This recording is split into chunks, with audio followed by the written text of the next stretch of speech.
trends and innovations in agriculture.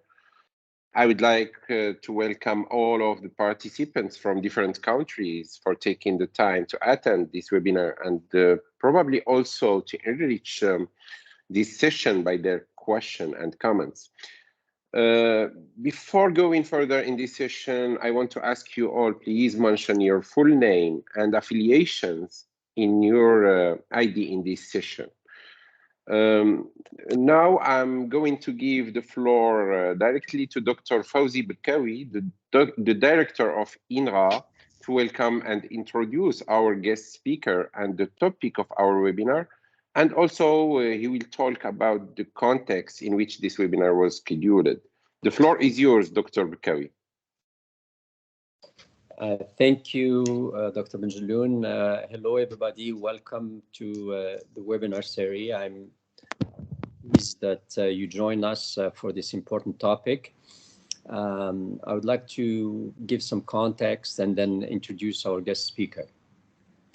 As some of you may know, within our strategy, the Agriculture Ministry strategy, there are several objectives that have been set up for the horizons of 2030 in the strategy, and one of them relates to soil health. In this context, the ministry has set up an objective of developing 1 million hectares of no-till system in Morocco. The current area that's farmed in Morocco for under the rain-fed area is approximately 4 million hectares. And we set as an objective of 25% of that would be done under the no-till system because of all the benefits. And I believe our speakers may give us some elements on this technology. We are we're about to start the third year of this objective. We've done 15,000 hectares of no-till in the first year. In 21-22, in the season that just ended, we were able to complete 52,000 hectares. And we have an objective of 100,000 hectares this year. This strategy has been developed with INRA in collaboration with our partners under the technical leadership of Dr. Mustaq.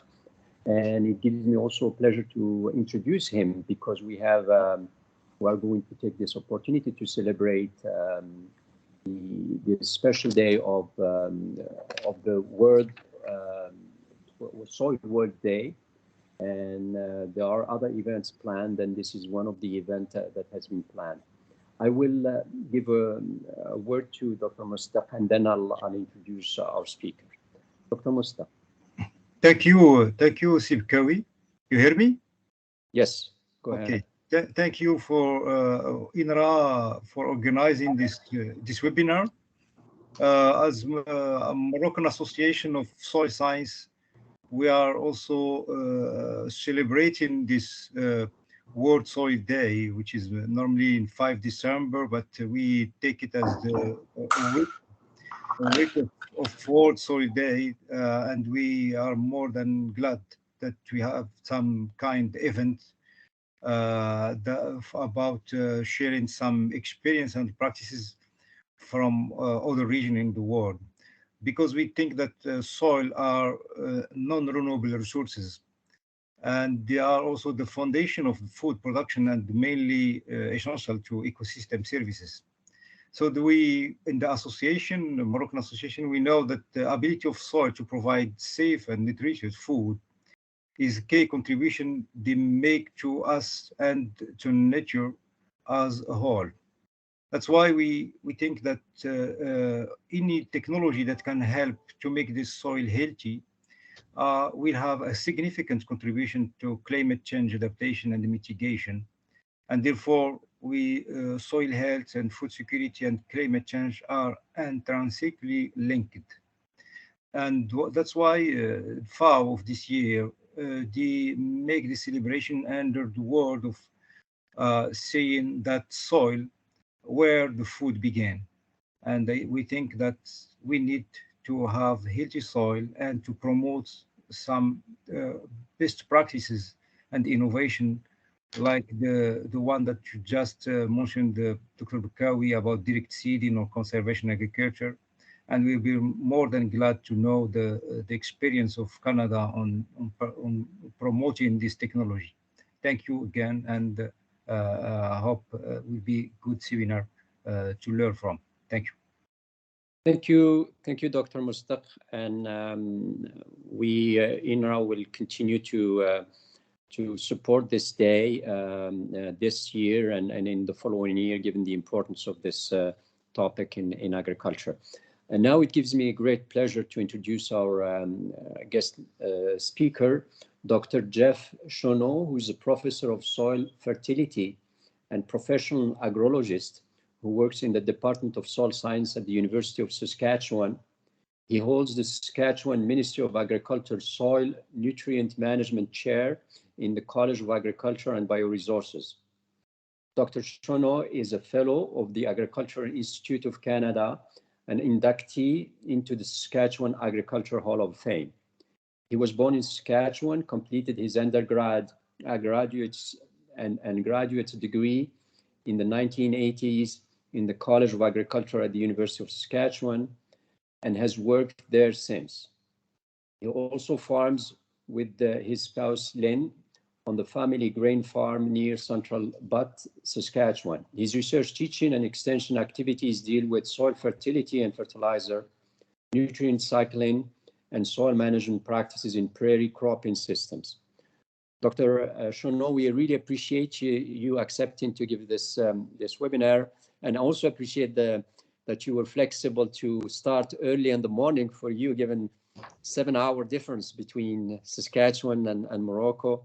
So I will give you the floor and look forward to your presentation. Thank you very much. Thank you very much, Dr. Sorry, Dr. Yes. Schoenau, just to give some information about the progress of our webinar. Thanks, Dr. Bukawi, for this nice introduction, and also for giving this element for the context and so on. And thanks also to Dr. Mustaq for this information and elements.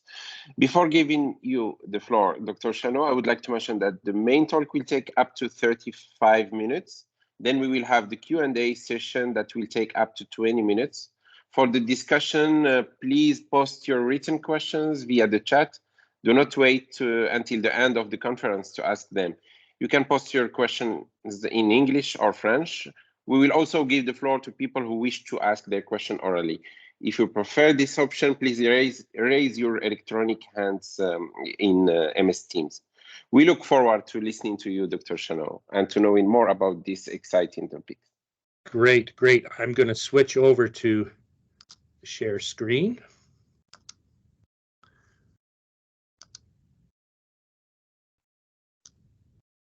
And my presentation should be up, and hopefully everybody can hear me and see my PowerPoint. It's okay, perfect. Yes, It's great, excellent, thank you.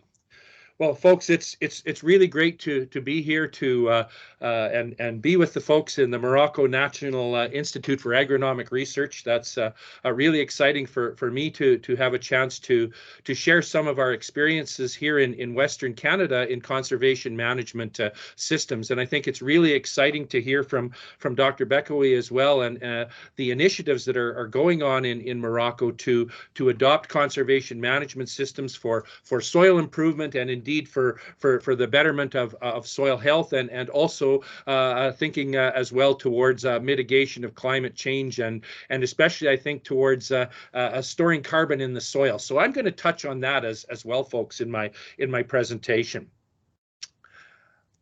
I guess to give you folks a little bit of a background of where I'm coming from, the province of Saskatchewan is located right in the center of Canada. And I have to say, yesterday morning, it was minus 33 here. It's minus 15 this morning, so it's warmer. But we certainly have a climate, an environment here that is very much limited by cold temperature. And also, I think, similar to parts of Morocco as well, we don't have a lot of precipitation. So it's a semi-arid, cold climate. We can only grow one crop per year. That's seeded in the spring. Our growing season is about 4 months, running from May to the end of August, with about 400 millimeters of annual precipitation.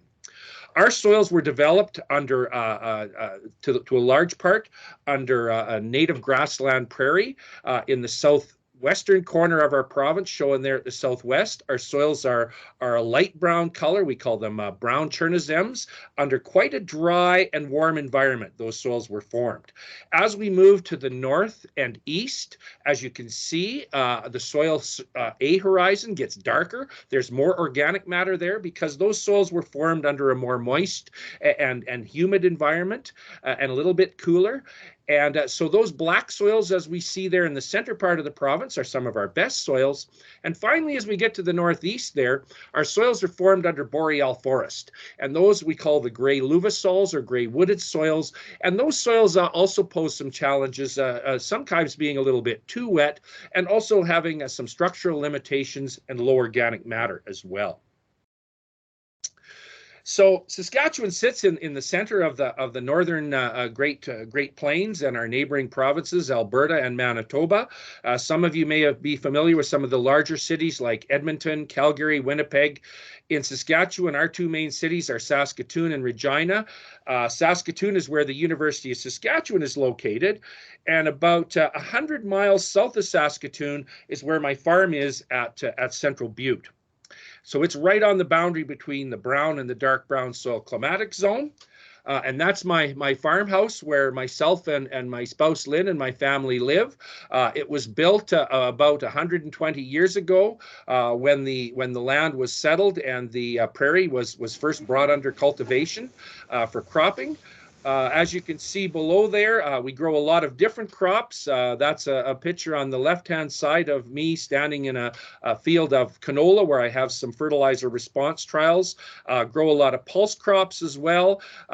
In my research program, we do a lot of controlled environment work as well. And as you can see there on the right-hand side, we do have a fair bit of snow throughout 3 or 4 months of the year. And so some of my research has also looked at strategies for moisture conservation in terms of trapping snow, because it's another source of precipitation, and we really rely a lot on stored soil moisture plus precipitation to get us through to provide enough moisture to grow a crop.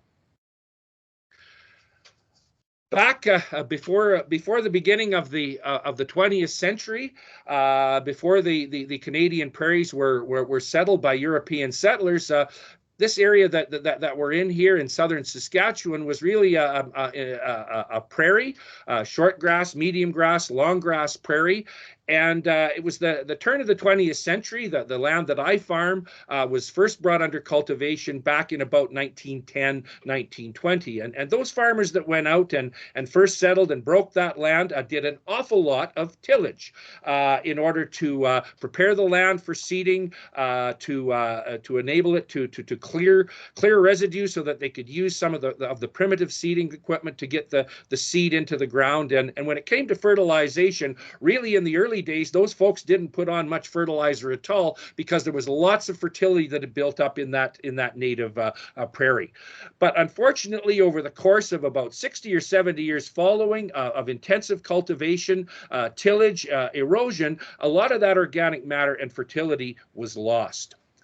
Now, we've come a long way since then in terms of our technology, and probably I would say in terms of the quality of our soils in Western Canada, folks, they were probably at their lowest point back in the 1970s and early 1980s. But since then, as I'll talk a little bit about, we have adopted the conservation management system, no-till, as shown there below, showing some of the equipment that we use, which creates very little soil disturbance, allows us to seed and apply all our fertilizer in a single pass, as you can see there, with very little disturbance, leaving most of the residue on the surface standing such that it can protect the soil against wind erosion, water erosion, aid in infiltration, and reduce evaporation. Now, that's an older piece of equipment there. That one dates back to about the mid-1990s. And you can tell because they're still using markers there in order to distance, to tell where the pass of the implement has been made so that they don't overlap. Nowadays, all the equipment that's used is GPS. So we have auto steer, auto guidance, a sectional control, so that in many instances, the farmer just gets into the implement and the implement, in a sense, you might say, drives itself. A bit of history, I guess, in terms of cropping systems on the prairies. Before 1980 and after the land was broke at the beginning of the 20th century, the early 1900s, a cereal-based rotation was dominant, folks, and it was really wheat was the crop that was growing as the major crop, and wheat and a little bit of barley for many, many years. And typically, the rotation that was used was a crop of wheat followed by a period of fallow. An entire season where no crop was growing in an attempt to store some additional moisture in the soil, release available nutrient from the organic matter through tillage. And of course, during that period, if you don't have a crop growing, you had to use tillage to control the weeds. And that type of cropping system was not very good for the land. There was extreme wind erosion in the 1930s and again in the 1980s. You can see there the dust storm in the photo on the right, a lot of water erosion and also tillage erosion that moved the soils from the tops of the hills down into the depressions.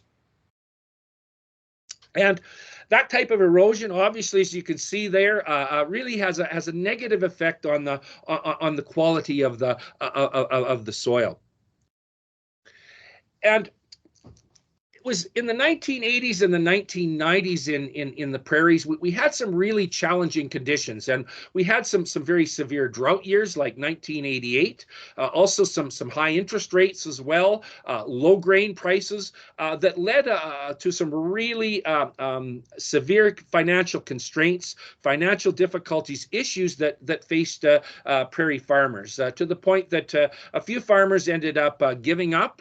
They went bankrupt. They abandoned their operations and they left the industry. And the ones that were left realized that if they were going to survive as farmers, they had to become more efficient in their production system. And coming to realize that, in fact, that fallow system wasn't very efficient, especially if you were out there going out across that field 7 or 8 times during the season to till it, just to control weeds, and then ending up with a lot of your soil blowing or washing away. So the question really became then, how do you adapt to these conditions, and how do you survive, and how do you become more efficient? And as always, necessity is the mother of invention, and at about that time, people realized that they really had to move away from a monocrop production system where the only crop that you grew was wheat. And it was about that time that some plant breeding folks here at the University of Saskatchewan and others began to look at other crops in rotation, and in particular legumes, pulse crops like peas and lentils and chickpeas. Also, forage legumes like alfalfa, bringing them into the rotation. And this really enabled us to realize what I call the magic of legumes, especially that ability of those legumes to fix nitrogen from the air, which is a real benefit, and also the ability of those legumes to scavenge nutrients out of the soil. They're very effective scavengers for nutrients like phosphorus and potassium. And crop development was also a really big part of this as well. High-yielding varieties of all crops, cereals, legumes, and oilseeds really made a difference as well. So what we find now on the Canadian prairies is that rather than that wheat tillage fallow rotation that dominated for years and years and years, a diverse rotation is employed on nearly all farms. And that rotation is typically a cereal, legume, oilseed rotation to capitalize on that nitrogen fixation, that soil improvement capability of having that legume in rotation. And particularly some of the oilseeds like canola or rapeseed, as you may be more familiar with it, is really important as a cash crop for the grower. And that I guess the impact of that diverse rotation versus monoculture, we certainly see the ability to do a better job in pest management by rotating those crops, better nutrient and water use efficiency, especially because of using crops with different rooting systems, different rooting characteristics that draw their nutrient and water from different locations in the profile over the cycle of the rotation. When you work out the recovery of nitrogen, the recovery of phosphorus, the recovery of water, ends up being better. Also reduced risk and greater economic return. So that's been a benefit. But here in our Canadian prairie environment, we do experience a lot of fluctuation in environmental conditions. Too much, too little water, heat. We see a lot of extreme year-to-year variations in moisture. And that picture there on the left-hand side is a picture of one of the fields on my farm with a road going through it, which is actually flooded because we had 20 inches of growing season precipitation in 2014. And then moving into the last couple of years, that's that same area of the field, and it's completely dry. And in fact, we've just come out of a couple of years of rather severe drought here in Saskatchewan. So we see a lot of fluctuation in climatic conditions from year to year. But I think one of the things that has been shown, and especially in these last few years where we have experienced drought conditions, very dry, very little growing season precipitation, the good soil health really provides resilience against that kind of stress. And good soil health, what contributes to healthy soils? And I know you folks think about this a lot, as well as we do as soil scientists. Of course, we have the physical parameters or properties we're interested in: soil compaction, infiltration, stability of structure, chemical conditions in the soil. Of course, the very important biological component. In our soils, the organic matter is a very important storehouse of nitrogen. We think about microorganisms and their important role in recycling. And I guess I always like to think, and certainly here in our Western Canadian soils, a key attribute really that kind of integrates all that as far as soil health is concerned is soil organic matter. And when it comes to soil quality and health, really I feel soil organic matter is the key.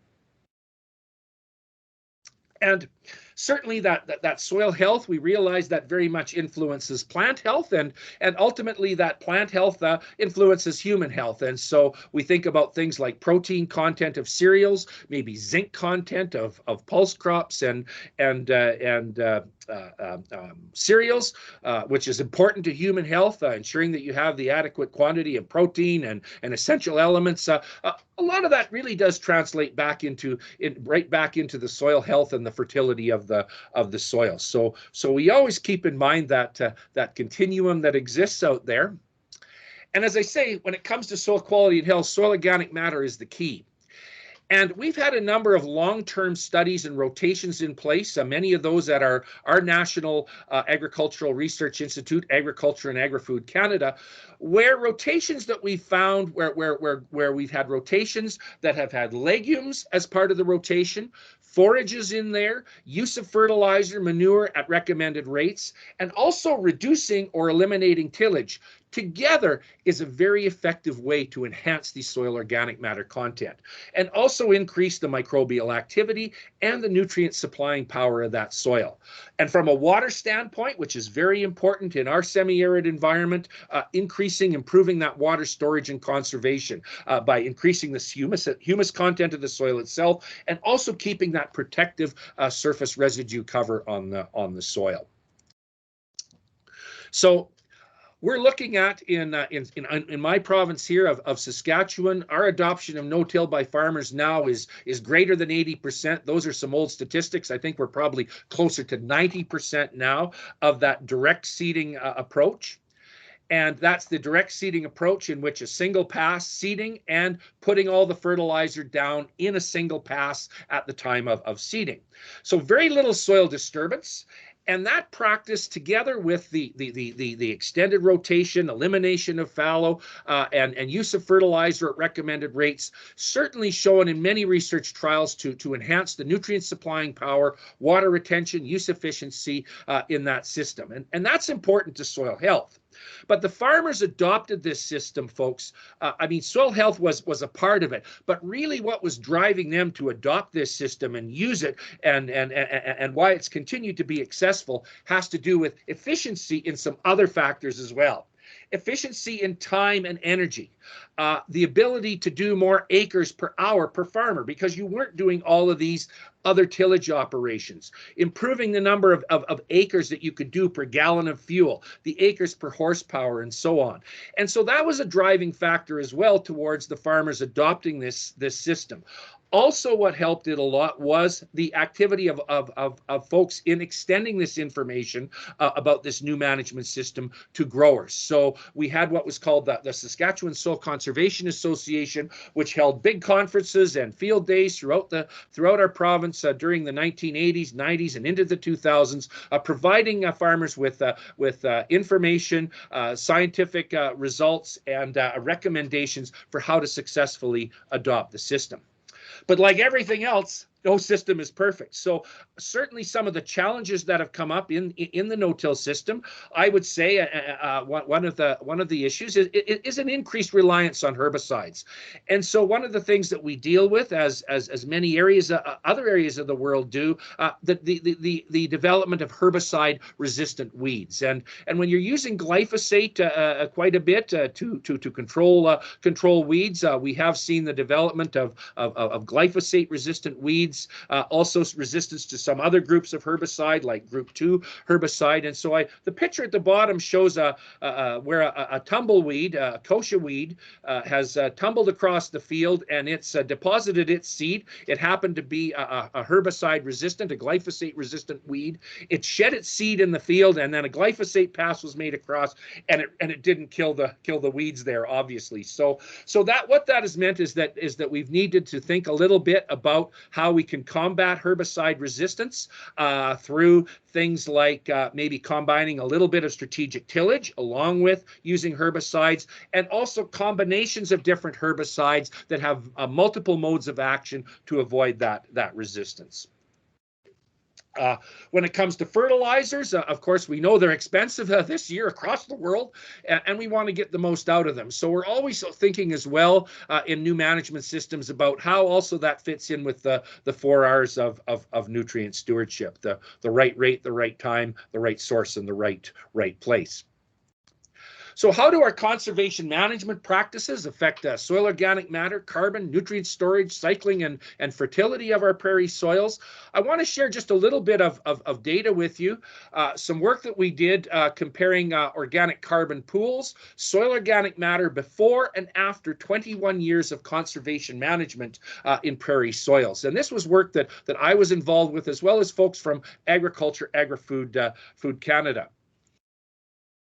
And the objective of this work was to assess the amounts and nature of soil organic matter in contrasting Saskatchewan soils after 21 years of conservation agriculture management practices. So here we're talking about these practices that include no-till, extended rotation, using fertilizer at recommended rates. And we were really interested in, and what we did is we measured this soil organic matter. And the way we measure that, like most folks do, is by measuring soil carbon. And of course, half of soil organic matter is carbon. And as we know, that's why when we talk about changing organic matter content, we talk about changing carbon storage, carbon sequestration. So in this research work, back in 1996, there were actually 90 fields, more than that, across Saskatchewan that were actually sampled, and the soil samples archived from when they were taken in 1996. And then in 2018, we went back out to those same points, those same 90 fields at exactly the same point in the field, and took samples of soil again. And this allowed us to compare the quantity and the quality of soil organic matter that existed in those farm fields in 1996, just at the onset of adoption of conservation management practices, and then what was there after 21 years, after those fields had been in 21 years of conservation management. And so we went out and we collected soils. Now, when 1996, when it was done, we buried magnetic balls in the field because we really didn't have GPS access then, but as we do now. But we were able to locate those, GPS mark those, and go back and take cores of soil. We sampled all the way down below 100 centimeters. So we looked at carbon storage in the entire soil profile. I'm going to talk a little bit about what we found in the top 10 centimeters. our organic carbon measurement, we measure organic carbon in soils by combustion to CO2 using what we call a carbonator that converts the carbon in the soil organic matter to CO2, and that's what the instrument measures. And this is what we found. Across the soil climatic zones of Saskatchewan, in those soils, and this is the soil organic carbon content. This is in the top 10 centimeters. We have data for the entire profile, but this is the top 10 centimeters, folks, in tons per hectare, comparing 1996 to 2018 samples from the 5 soil climatic zones. We can see there's significant increases in the soil organic matter content, the soil organic carbon content, which is how we're measuring organic matter, and therefore we're seeing significantly higher organic carbon content, significantly higher amounts of carbon stored in the soil organic matter after 21 years of conservation management. Now, we were also interested in the quality of the soil, and so we measured microbial biomass carbon in that soil using the chloroform fumigation technique, where we treat the soil with chloroform, which kills the microorganisms and then allows us to extract them and measure them by measuring the carbon in that extracted microbial biomass. And what we found there, folks, very similar to what we saw with the total amounts of organic carbon, the microbial biomass carbon in the soils after 21 years of conservation management was also higher across the soil zones in the samples that we measured in the field, both the ones that were archived before and the ones that we were taken afterwards. We see the effect of that conservation management on increasing the microbial biomass carbon, and of course that's the active fraction of soil organic matter that's responsible for cycling those nutrients. So we see the conservation management increasing total soil organic matter content, and that's a good thing. Increased fertility we see, nutrient supplying power, better soil structure, water infiltration and storage, and improved carbon stocks in the soil, greater carbon sequestration. And from a soil health standpoint, the ability of that conservation management to increase that microbial biomass content and also respiration that we measured. I didn't show that data, but that really also translates into enhanced soil nutrient turnover and cycling. And so as we conclude from that work, that really conservation management is a good news story for us here when it comes to soil organic matter, soil health, and carbon storage here in the Canadian Prairies.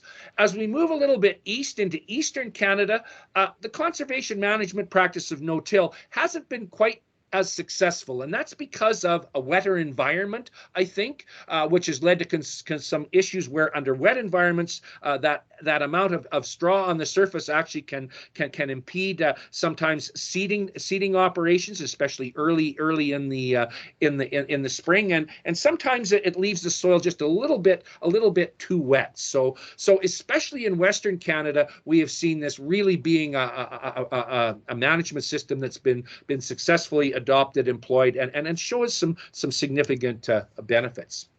Now, I guess these conservation management practices I've been talking about, folks, already implemented widespread. So now we're thinking about what other things that we could do. And I just want to talk a little bit about the fact that we do have in Western Canada some soils that are affected by salinity. And I understand that you folks also have some salt-affected soils in Morocco and adjacent countries. And one of the things that we recognize as a potential way of improving these soils is growing a salt-tolerant forage on those salt-affected soils. And you can see there sometimes we have accumulations of salt like that where you see the white crust on the surface, nothing grows. But we've also got soils where there's salt present, but not in such high concentrations that it's not impossible to get something to grow. So we did some field research work, started with a particularly salt-tolerant grass called, it's a green wheat grass called AC Saltlander, developed by Agriculture Agri-Food Canada, and set up a site and tried to establish that grass, that salt-tolerant grass. And we also had an adjacent area where we had a non-saline soil for comparison purposes. We seeded that salt-tolerant grass, and we added some amendments that we felt might give that grass a little bit of an extra boost. So we had leonardite, which is a kind of a highly decomposed peat material that's an overburden on coal deposits in Western Canada, a humic acid treatment, and a treatment with manure. In that first year there, you can see the growth of that grass on non-saline versus saline. We got a lot faster growth on the non-saline compared to the saline soil in the first year. But in the spring of the second year, things started to change a little bit. We started to get a little bit better production on that saline soil of that grass compared to the non-saline, as you can see there.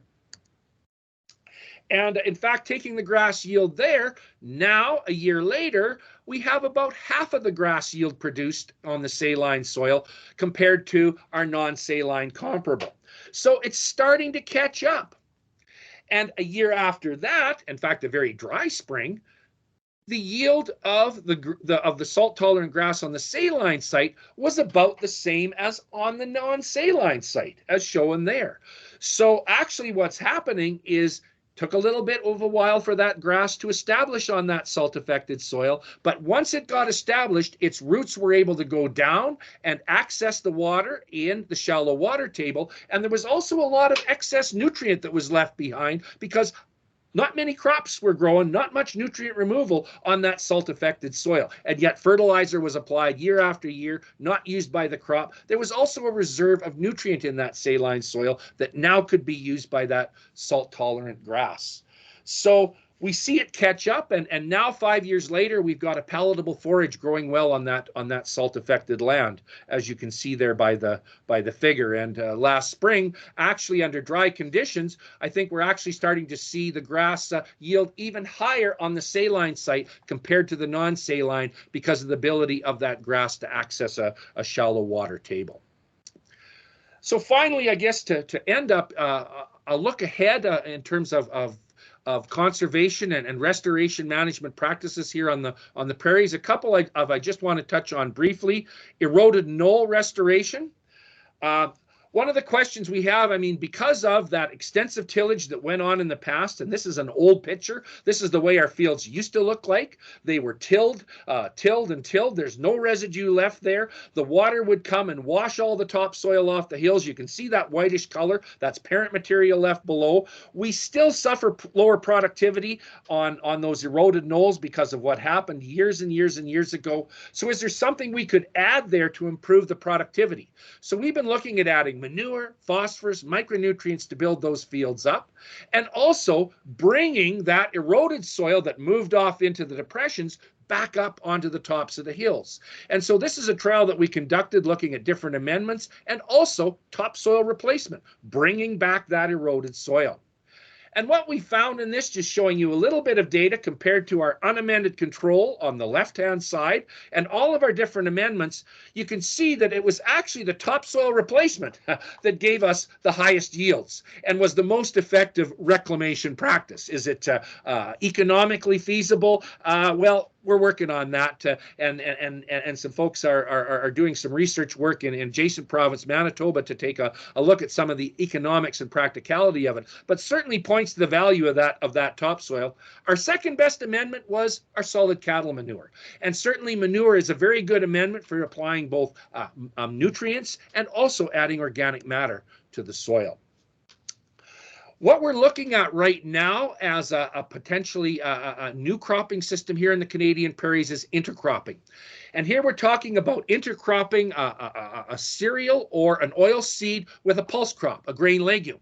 And particularly to capitalize on the benefits that come from lower input costs, especially nitrogen, because those legumes can fix their own nitrogen and also supply that fixed nitrogen to the partner crop growing together with it out there in the field. And we know that legumes are also great scavengers of phosphorus and other nutrients.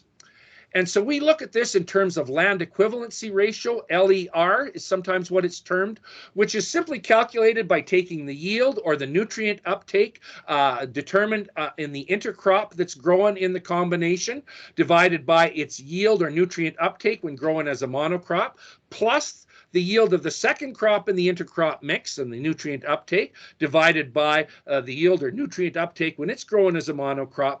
And if we get an LER value of greater than 1, that indicates a benefit from that intercropping, a kind of you might say, a greater efficiency or synergy.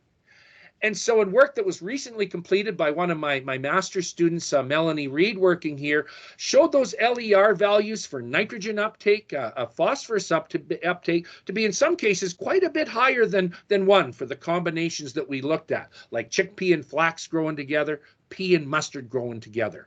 And to a large extent, those kinds of benefits can be explained by, as shown here, that input of nitrogen from fixation by the legume and the nodules on its roots, up to 75% of the nitrogen in that legume coming from biological nitrogen fixation. And then as shown down below, the percentage nitrogen that was fixed by the legume transferred to the non-legume growing there together in the field, 10 to 20% or more nitrogen transfer. So we feel then that nitrogen fixed by the air and transferred to the non-legume partner can explain perhaps a good deal of the synergy in those unfertilized legume oilseed intercrop systems. So this is a way that we're looking at another new cropping system that potentially we can reduce our reliance on nitrogen fertilizer, particularly for those folks that are in an organic production system who really need to rely on that nitrogen fixation, biological nitrogen fixation, as the way to get nitrogen into their system. So certainly in recognition of World Soils Day, as was brought up on Monday, December the 5th, and everybody's celebrating this week, I think, as you folks point out, if we look after our soils, we've certainly learned, as you folks are well aware, that as well, that they will look after us. So thank you very much for the opportunity to participate and share some information, and I'm happy to answer questions and have a good discussion. So that's it, Dr. Bakawi. Thank you. Thank you, Dr. Schoenau, for this rich talk, and for also for doing it in the time scheduled. So thank you very much. I will give the floor to Dr. Bakawi, who will, maybe he has some questions. The floor is yours. Thank you, Dr. Majloul. First of all, a big thank you to Dr. Schoenau for a very clear and informative presentation and sharing some of the information. It looks like Saskatchewan is ahead, and so is Canada and other developed country in this technology, and the results, the difference that was shown in 20 years were quite interesting, and should learn from that. I have a couple of questions. The first one is, when you compare the data, can you translate the benefits of tilling into increased yield, or when you say about improved fertility in terms of quantitative numbers, if you have some examples to give us? Sure, sure. The second question is, I realize that Saskatchewan are very large farms and very mechanized also system. As you may know, in Morocco, the average farm is less than 5 hectares compared to Saskatchewan, which I believe is more than 800 hectares, the average farm size. Do you think, what do you think some of the challenges could be in trying to implement no-till systems in Morocco, given that some small farmers need to really, basically, as you have shown, needs to implement a rotation system, have dedicated equipment, etc. Thank you. Yeah. Sure. No, those are excellent questions. And so on the first one, related to the benefits of no-till that the farmers have realized, I guess I would kind of give a general example of that from the last year where we had drought. And because of the improved moisture conservation, even with only 4 inches of growing season precipitation, we were able to achieve a yield on average of about 15 bushels per acre of spring wheat. In 1988, when the soils were in much poorer condition, lower organic matter. The no-till technology was not there. Farmers were tilling under the same moisture stress, probably even less than what we had last year. Those yields were only 3 bushels per acre. So that ability to maintain productivity in the face of extreme drought certainly showed up.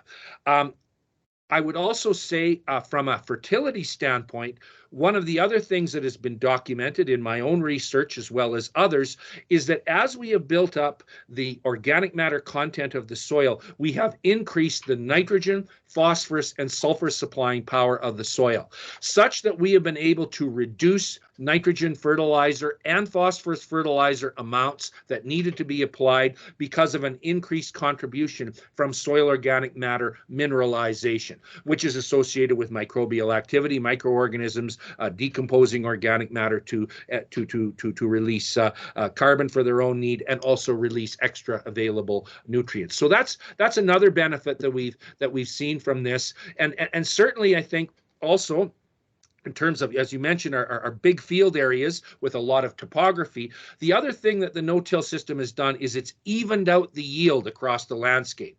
So before, when we had a lot of erosion taking place and all that organic matter stripped off the hills and accumulating down in the low spots, we had extreme variations in yield across the field. Very poor yields on the hills and good yields down in the depression. But the trouble is they'd flood out because the water would run off. So no-till has also been helping to smooth out the yield across the landscape.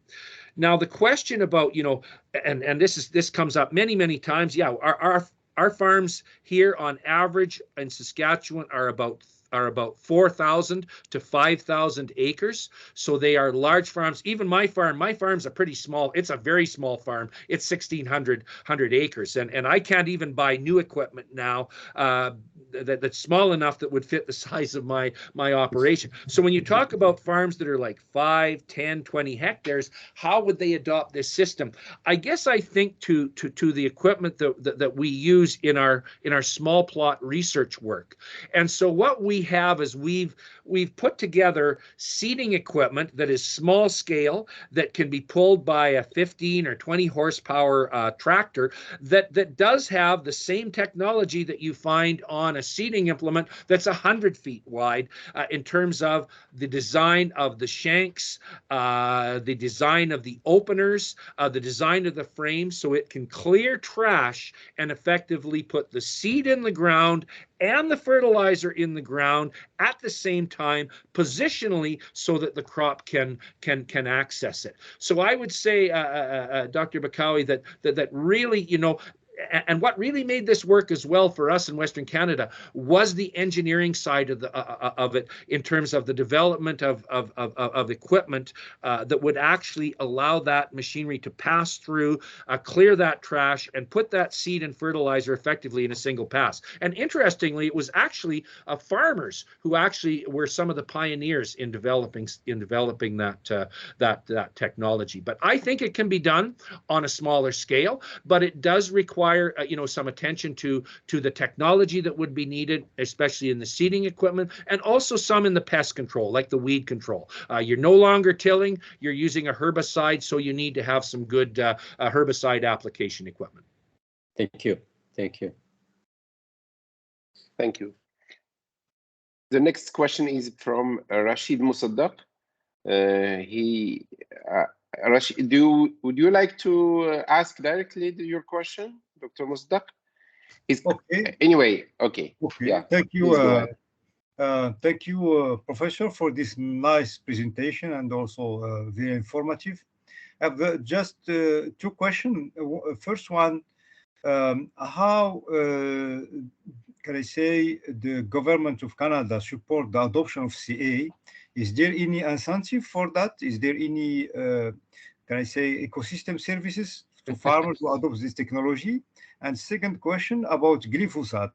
We know that CA always, blame it because they use glyphosate in cereal system. And now there is, a movement that's saying that we need to ban glyphosate, the use of this herbicide. Is there any strategy to, if this kind of of herbicide is banned, is there any strategy to be adopted in case of we are not allowed to use it anymore in under our field? No, those are excellent questions. And also the first one, what kind of incentives did the government provide to help the adoption of the no-till system? And I would have to say that there weren't a lot of direct financial incentives. Like farmers didn't receive any direct financial incentive, particularly for adopting this practice, and certainly not at the beginning. But what the government did support very much is the research into the technology, and the extension of the technology to the growers was very, very important, and a lot of effort went into that. We did have some programs that came along later on in the 1990s that did provide some assistance to farmers who were changing their equipment, looking at adopting these openers on their seeding equipment that created less disturbance and helped cover some of the costs of that. So there were some incentives associated with that, but I think really it largely a big contributing factor was the research and the extension. The glyphosate one is always an interesting one, and certainly I think in general there was, from the standpoint of issues surrounding glyphosate contamination of soil and water, and so really that has not occurred. But the issue of herbicide resistance is a big one, glyphosate resistant weeds. And so the way that is being dealt with now is instead of just applying glyphosate, you use a mix of glyphosate with another herbicide with a different mode of action, like phenoxy. And there's other herbicides that are also being used as well, glufosinate.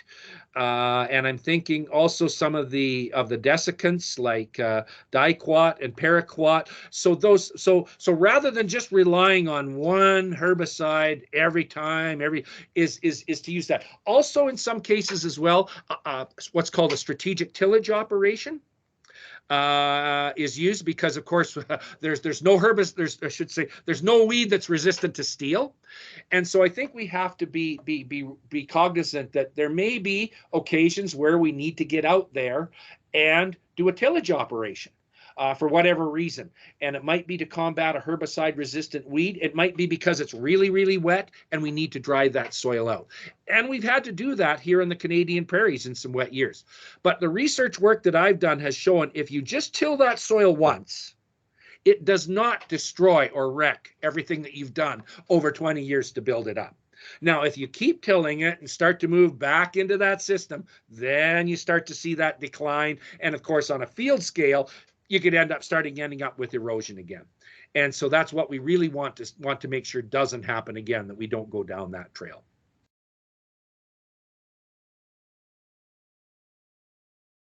Thank you. Great. Can I add the last question? When you make this your data on organic matter, I saw that you present only the topsoil. What happened on the profile? Yeah, that's an excellent question. I just showed what we did. In my research group, we just worked in the top 10 centimeters because we did a whole bunch of soil quality assessments: microbial biomass carbon, water soluble carbon, microbial respiration, but the rest of the team, the Ag Canada folks, measured organic carbon all the way down through the profile. And you could see gains at depth as well as at the surface. But I think when you start out in this and you're looking for the gains, folks, start close to the surface, especially with the small grains crops that you folks would have in your rotation. I understand I did a little bit of background reading on the internet on Moroccan agriculture and realized I think your folks your biggest crop is wheat, my understanding. Yes. Yeah. Okay. Thank you. Okay, thank you, Dr. Mosaddaq. Hilali Hamida asked actually the same question about the glyphosate and which alternative you are using in Canada. So you already answered, unless you have other elements to add, Dr. Schoenau? I think it covered the glyphosate one. There was some concerns initially about whether we'd see increased plant diseases because we were leaving the residue on the surface, but I don't think that ever really materialized. And a lot of folks looked at that and really couldn't find any direct evidence for any increased incidence of plant disease because you were leaving the residues on the surface. Now, that was the case for the small grains that we grow, like wheat, barley, lentils, peas, and canola and flax. Now, maybe leaving that residue on the surface might be a different issue for the different kinds of crops that you folks might be growing there because of your climatic conditions. But we really didn't run into any greater disease issues with the no-till compared to the conventional. Okay, thank you. Mr. Benzhir Khalid asked also a question that has been asked by Dr. Musaddaq. He's asking about why you just studied topsoil for salt treatment. So you already answered. Yeah. It's okay.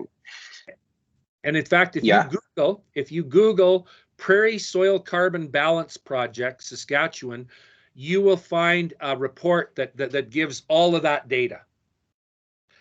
Both not just what I presented there, but also for the whole soil profile. Prairie Soil Carbon Balance Project is what it's called. Yeah. So I don't know. The next question is from Abdel Fattah Al-Maouni. He's asking about if you know the Moroccan context, because he's asking about this consequence of drought on Moroccan soils, and which strategy can you suggest to cope with drought and climate change? So, well, I would say if you have some elements. Yeah. I guess what I would say is keep the residue on the surface where it can protect the soil and also reduce evaporation. I know in some soils, tillage can actually help because it will actually create a kind of a dust mulch on the surface, but that's really bad for erosion and wind erosion.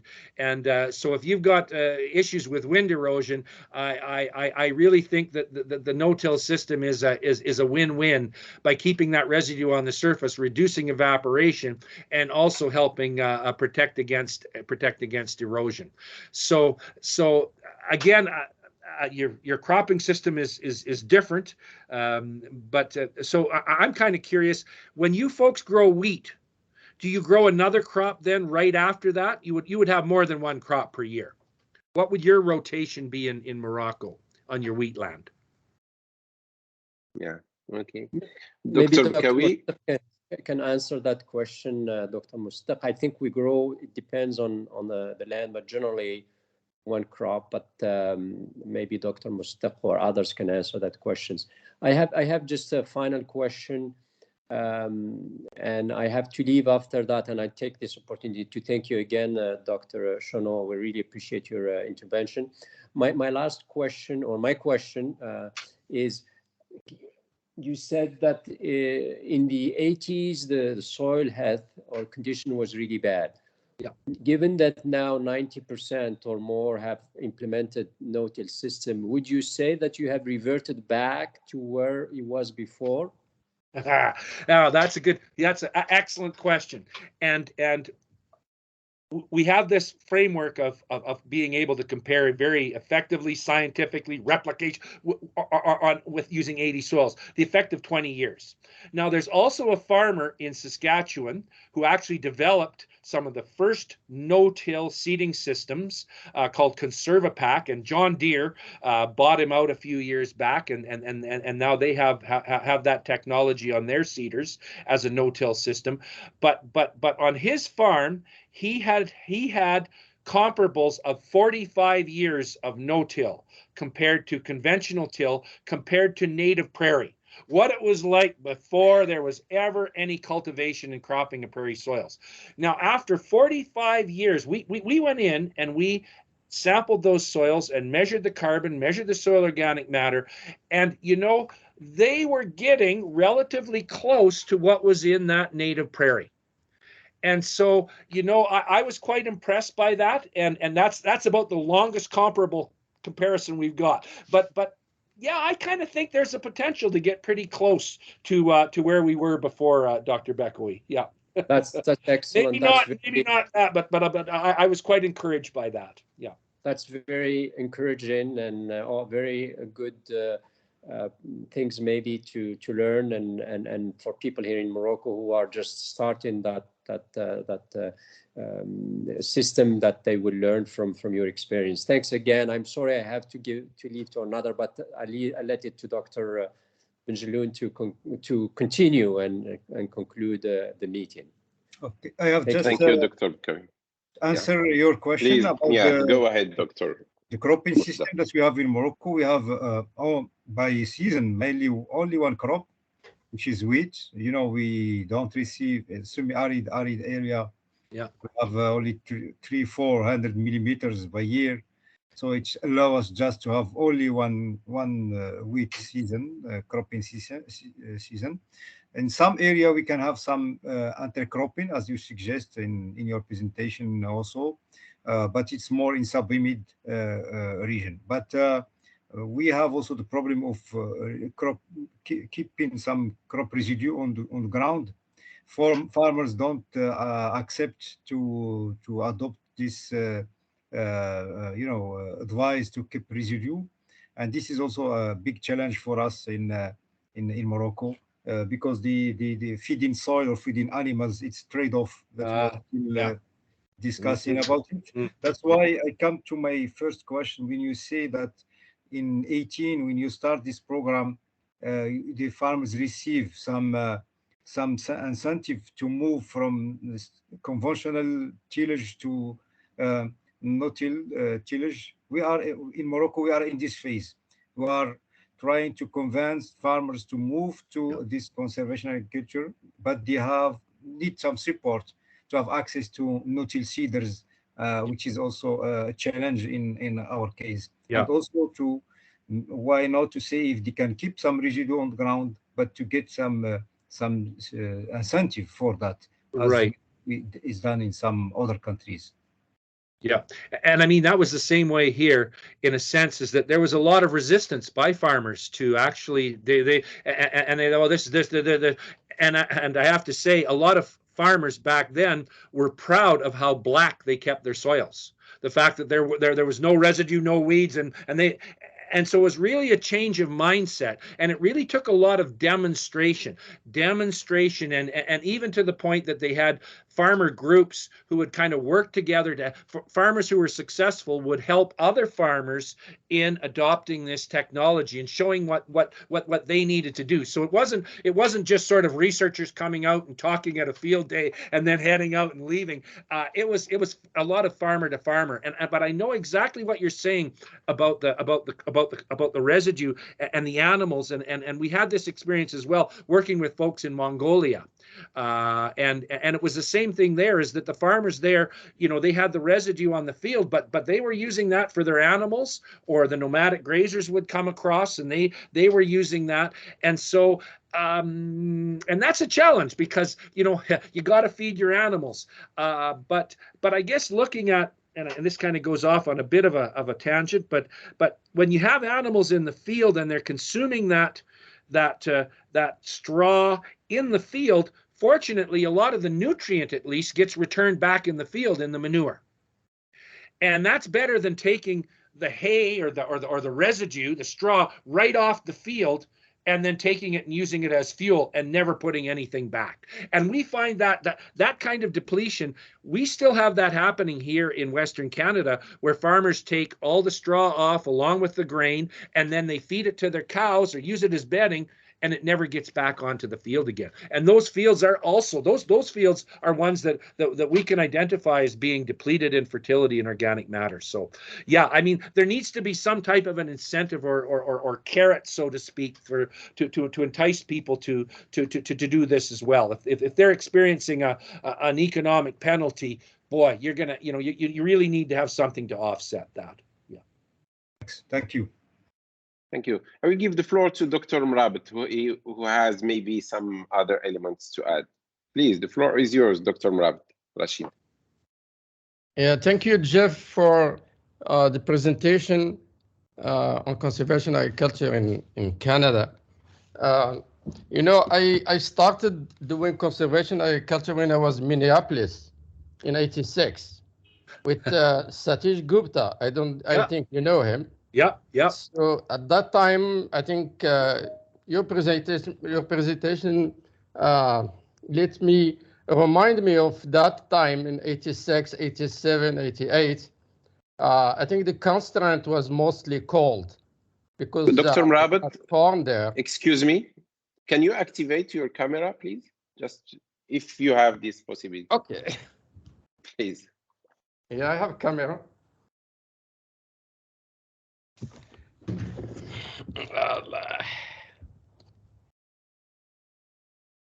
Is it fine like this? Yeah, perfect.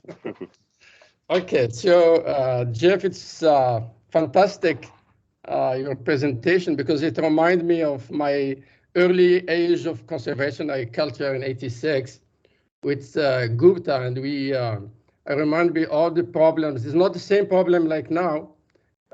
We had at the Corn Belt, we tried to have conservation no-till at that time, direct seeding, but the problem was cold. It was that the temperature was the issue. So we had to manage residue in different way and also the seeding in different way. The erosion, I think you know also Freeburn from Australia. We did with that time with Larsen, with erosion experiments, and mainly runoff erosion experiment and infiltration processes and so on. So we're able to enhance the absorption, the water absorption in soil, which was in one of the constraints because of the crusting and all the soil surface properties. I think now the problem are somewhere else. I think now we are trying and we started in Morocco in 1982. So the first experiment was in 1982 in two dry areas, which was in the south of Casablanca and south of Marrakesh. And we were able to bring back a lot of data, and now we are studying a lot of conservation related to climate change mitigation and stuff. So at that time, climate change mitigation was not an issue, but it was the cold was an issue. My question, I think that in the United States, I think Canada now they are going back to strategic tillage in order to be able to mitigate some of the problems, mainly the weed and some disease problems related to continuous cropping with no-till and mainly the crop rotation that we cannot. So can you, because I'm not very positive for strategic tillage because it loses a lot of the soil that we accumulated, all the benefits that we lose it, organic matter and so on. So what do you think about strategic tillage? Is it after 10 years, after 20 years, after 15 years? But thank you for giving me back to that time where I start learning conservation agriculture now. Thank you very much. Thank you for the organizer of this seminar, Dr. Badr Ben Jalloul, for inviting you to this. Thanks. Yeah, no, that's great and great question, Dr. Mrabit, and thinking about the impact of strategic tillage. We did do a project back about 10 years ago. What happens when you till a long-term no-till soil? And what we found is that if you went in and you just tilled that soil once, and then we measured all of the properties, the organic matter, the respiration, and if you just did it once, you could not detect a significant decrease in the organic matter content of the soil. And the other thing that has been a concern, that was a concern about no-till, was nutrient stratification. More nutrients closer to the surface. And what we found is that when we tilled the soil that one time, we did decrease the nutrient stratification. That's probably a good thing from the standpoint of reducing runoff. Because one of the issues in no-till, and we've documented this, is when snowmelt, and this is different for what you folks have, our main runoff event is snowmelt runoff. And when the snowmelt runoff runs off through the surface residue, it removes the soluble phosphorus. And so actually no-till can contribute to runoff of phosphorus in runoff water. So this strategic tillage also, well, and what we found is if you do a light harrowing, or it can help reduce that export in the runoff. But yeah, we found if you did it, and the tillage implement that we used was a heavy duty chisel plow with shovels. It lifted the soil, but it didn't turn it over, so it was relatively low disturbance. But in our experiment, if you went in with a disc and you tilled it 3 or 4 times, that's when you started to see, yeah, you significantly reduced the organic matter content, the residue cover was significantly reduced, and so I think a strategic tillage operation, maybe once every few years, if it's done with an implement that keeps the residue on the surface, that there wouldn't be an issue with that. But I also see, you pointed out, there's also been a move towards when we had a spate of wet years here in Western Canada, people getting out with vertical tillage units with discs and baskets that buried the residue. And we actually saw where the odd person did a whole field and it started to erode again. So yeah, you can go backwards again. Absolutely. Thank you very much. Great. Great to see you. Thanks, Dr. Mabit, also for your question. The next question is from my colleague Zirari Abdelmalik. He said that the continuous control of weeds using herbicides can lead to the soil depletion from its seeds stock, which is not good from the ecological point of view. If this is correct, how can we solve this issue? Yeah, so I think what's being referred to is selecting for herbicide-resistant weeds, or because I'm just wondering how the weed control with herbicide would relate to soil depletion versus tillage. So I think what he thinks that when we apply herbicides, we kill all the plants. Maybe some benefit plants from ecological point of view, maybe. Dr. Zirari, is it okay? Is this what you mean? Yes, exactly. Yes. Thank you very much. Yeah. So, and I mean, and I would have to say here, even in Western Canada, I do see what I would consider to be, in some cases, overuse of glyphosate.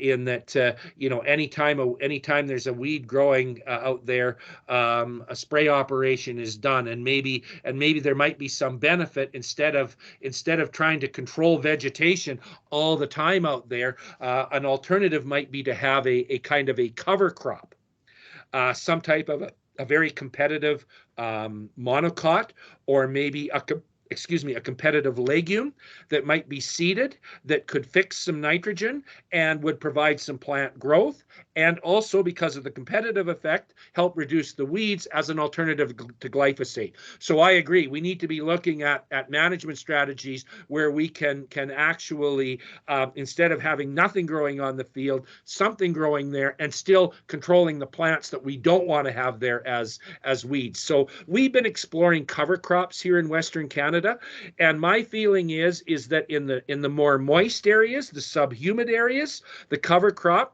is an alternative, and especially one that has a legume in there that will fix some nitrogen.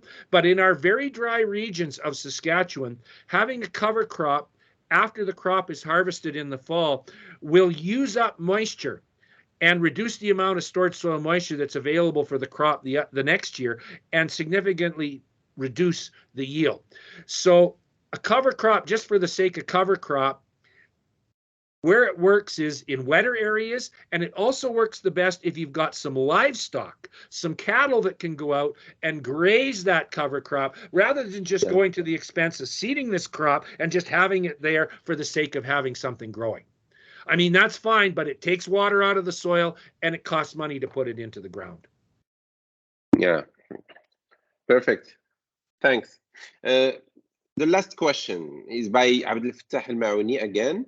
He's asking about orange parasite when we apply rotation by using legumes plants. Do you have this in Canada about orange? Orange, how we can say it? I think this is the name in English, no? Orobonki. Orobonki, okay.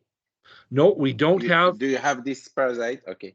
No, we don't. We don't have that. We don't have that parasite.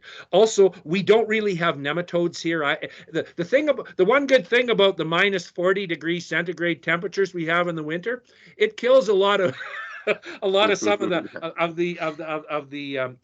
the pests, but it doesn't get rid of them all. We have grasshoppers here, big time. On my farm, I had a really severe grasshopper infestation last year, and it was pretty bad. Yeah.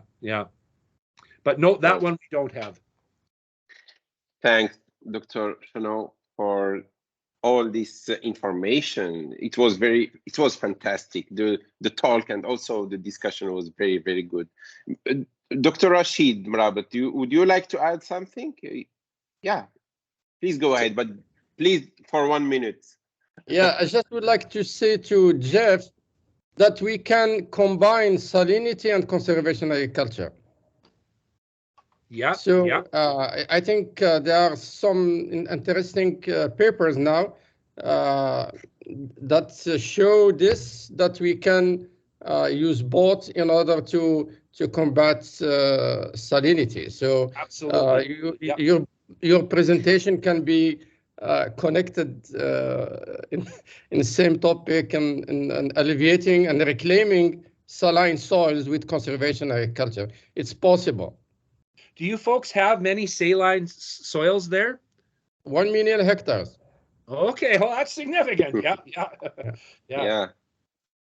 So many options to do conservation. So good. So at the end of this session, I would like to mention to everyone that my colleague Boutaina Abidou is going to share a link to a survey. Please, I'm asking all the audience to inform your assessment of this webinar through this link. It will be helpful. At the end of the questionnaire, you can also request your attendance certificate for people who want this. Finally, on behalf of organizers, I would like to thank everyone who participated today, and especially people who asked their questions and give their comments, and also to thank our guest speaker, Dr. Jeff Schoenau, for sharing with us his knowledge and all the information. I would like also to thank Dr. Bekawi and Mr. Majid Benjeloun, who suggested to invite Dr. Schoenau. Warm thanks also to my colleagues, Boutaina Abidou, Uthman Sabbatar, Dati Razi, Noordin Bahri, and Abdelaziz Yasri, and all the scientific committee of this webinar series for their crucial contribution in the organizing of this series. Dr. Schoenau, would you like to say something at the end? Sure. Well, thank you very much, Dr. Benjeloun, and everybody else for organizing this. And it was a great opportunity for me to share our experiences. And I learned a lot here, and it's very interesting to see another part of the world, a semi-arid area that's looking at all of the opportunities that are out there for improving soils and making agriculture better throughout the world. So I wish your institution for agronomic research the best, and please reach out to me if you have any questions about anything, or I've also got some papers and stuff, so anybody has looking for anything specific, please send me an email. Yeah, great. Perfect. Thanks for all. So the next webinar is scheduled in a week, next Thursday. my colleague has shared the flyer of the mini series of webinars dedicated to cannabis and hemp.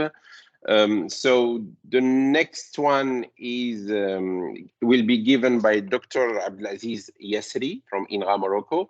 He will talk about usage of therapeutical use of cannabis. It's scheduled next Thursday at 10 Moroccan time. Sorry, Jeff, maybe you will have to see the recording because yeah, we will record Great. it. Okay. Okay. Thanks to you all, and see you next time. Great. Thank you very much. And Thank you. Great. to everybody. Yeah. Thank you. Have a good Bye-bye. And, rest of your day.